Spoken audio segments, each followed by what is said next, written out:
All right, so that's clips from the NBA All-Star game between Team LeBron and, of course, Team Kevin Durant. And who else, who better to get the win for his team than LeBron James with the winning shots in that particular one? Must be an exciting one. Well, all of the big boys came to the party and, of course, showed the class and showed the excitement we've seen and enjoyed from the regular season, the first part of it, Blyden. It was more like an exhibition for me.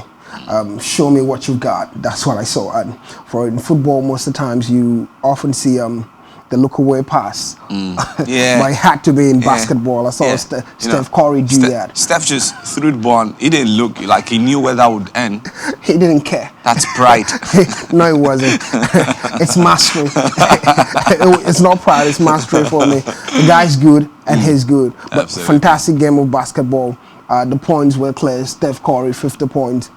LeBron James, 24 points in the night. Giannis Antetokounmpo, 30 points. And also for the Eastern Conference, I think the highest scorer was Joel Embiid with 33 points.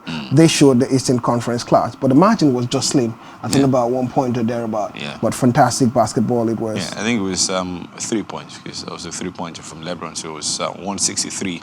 160 was all time. Thereabout that time. Yeah, Zach Levine putting in the 3-pointer. Now let's take one more story from the NBA, and it's massive. Chris Paul had received an award, Kobe, and the daughter award, and of course it was massive. On the heels of that, now the story is that he's out injured with a thumb injury, out for 6 to 8 weeks, and we're looking at the timing. We're looking at a time where the Phoenix Suns, the best team in the NBA this season, are looking to close up the regular season in fine style, heading into the playoffs. And if you look at his contributions and what he's meant for this franchise this particular season, it's very key and integral, isn't he? Such a big man to me is for the Phoenix Suns. Not the very loud like we talk about Booker, but he's been a man still like the engine room of the team, while the Bookers are the flashy ones, making the point and scoring. But he's been the entire structure built around Chris Paul for me. And it's sad he's going to be missing this one for that long. And it's a thing of concern. We might just see a little weakness in the Phoenix Suns in recent games, but sadly, I'm going to miss Chris Paul. You know that. I'll miss Chris Paul in this one. Well, 6 to 8 weeks, the best you can do is to wish him a speedy recovery, and we hope he returns just in time and in fine form to help galvanize the Phoenix Suns, arguably the best team in the NBA from the first part of the regular season into the second part, and of course the playoffs, which is the business end of it. And the massive question has always been, can they translate the regular season form to the postseason? Well, time will definitely answer those questions. We'll hit the breaks here very quickly, and when we're back, we're talking football every step of the way. We've got the UEFA Champions League on the fringes, and not forgetting reactions trailing match day 14 results from the NPFL. So we saw 4 matches going down across 4 different centers yesterday in the evening. Stay right here with us, right back at you.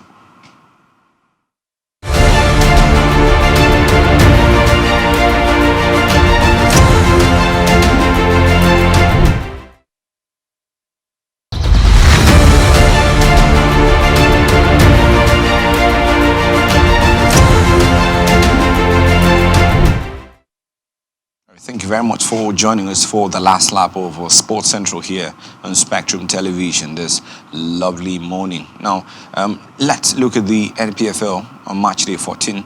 I had 4 games yesterday, and that leaves us with just a game complete this particular round, and it would be at the Pantami later tomorrow when Gombe United, by 4 p.m. Nigerian time, taken second place. Plateau United have won at least 5 of their last 7 games in NPFL, and that's quickly how things stand following this particular match round. Rivers United are top 29 points after 14 matches.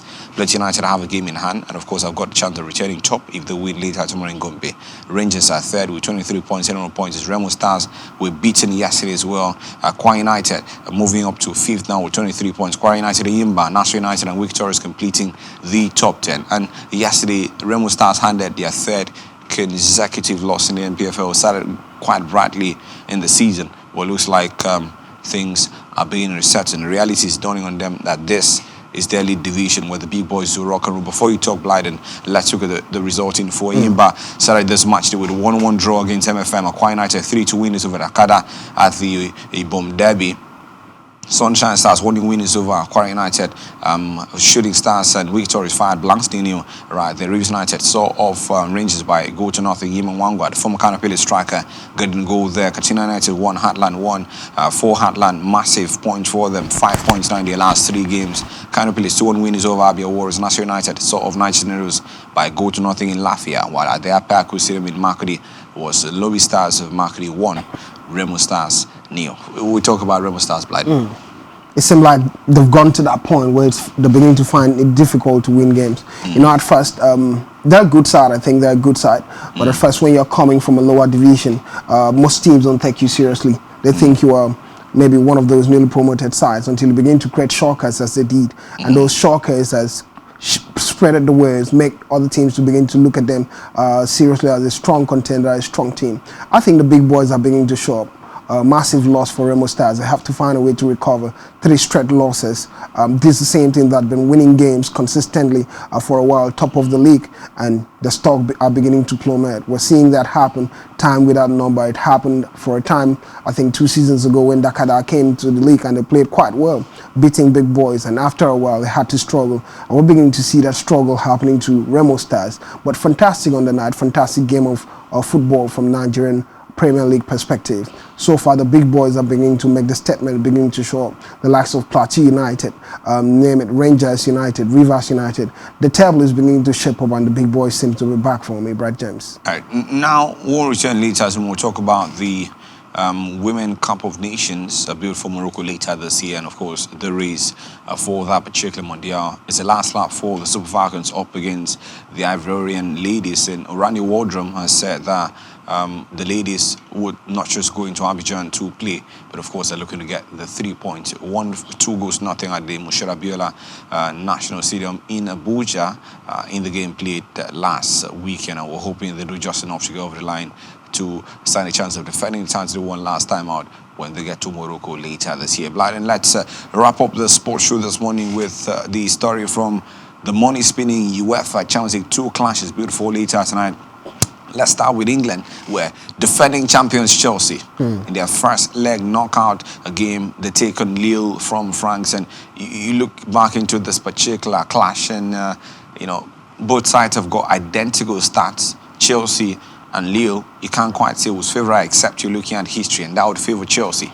This is Stamford Bridge, and you can't quite say Blyden, owing to how they've played this season, whether or not this is a fortress for them. But this is the year for Champions League, and Thomas Tuchel will want to go as far as possible. That means going beyond Lille in this round 16 clash.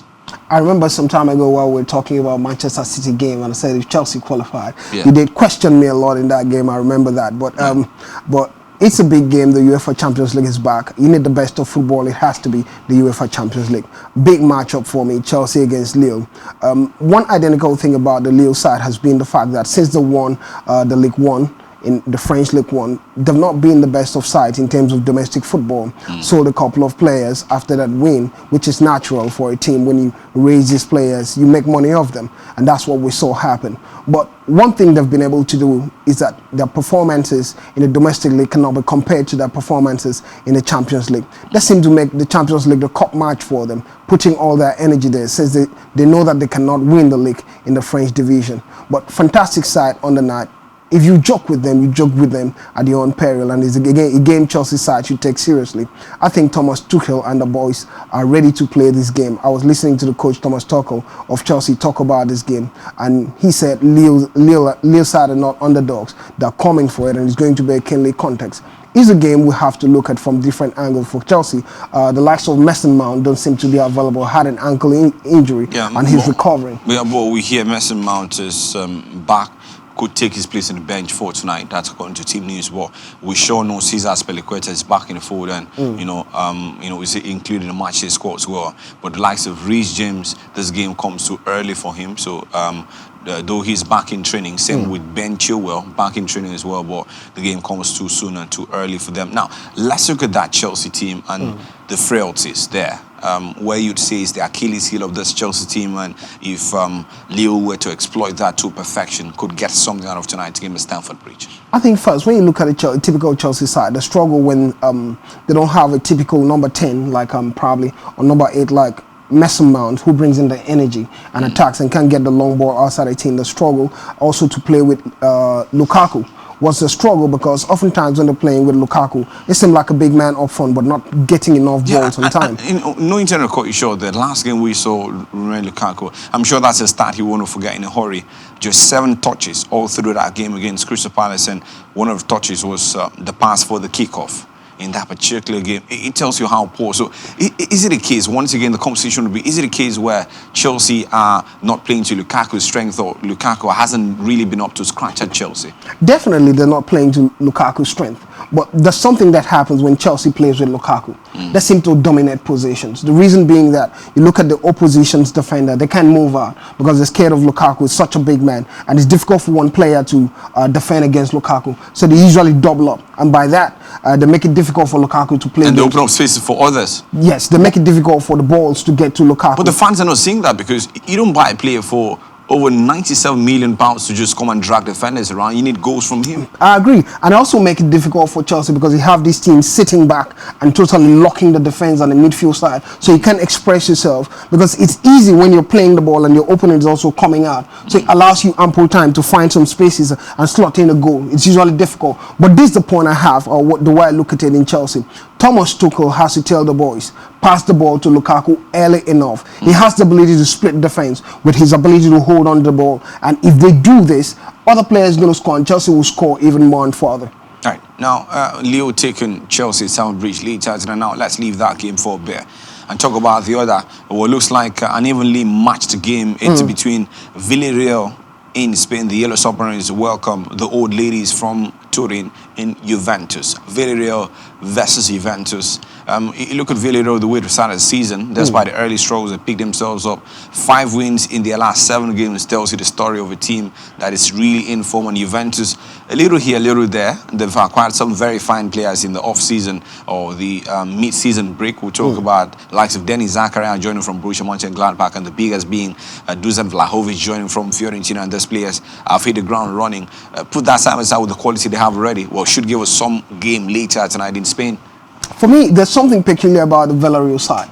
I saw them in the Super Cup against Chelsea. I saw them in the Europa Cup against Manchester United. Gave these teams strong challenge. Chelsea struggled against Villarreal. Manchester United lost against Villarreal.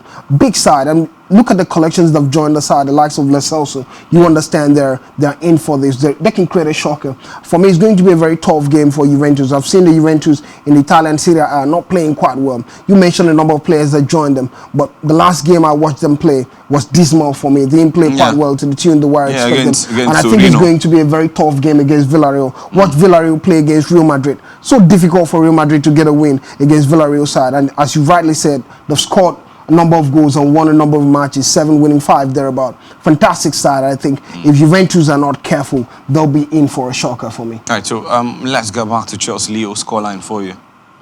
Wow, it's going to be a slim one. I think maybe Chelsea 1-0. And Villarreal Juventus. And look at the draw for me. Thank you very much, Blyden, for joining. Thank you. Thank you very much for always putting me on the spot. you call me when I least expect it. Well, I enjoy doing that. Thank you. You're such a fine man. Thank you very much for joining the conversation this morning. We appreciate you for always making our time with a busy schedule every single day to join us here on the Sports Central. We don't take your viewership and, of course, your time here for granted. Well, we're looking forward to beyond just the veneer of having you see us on screen. Well, we're open for business as well, so let's do business.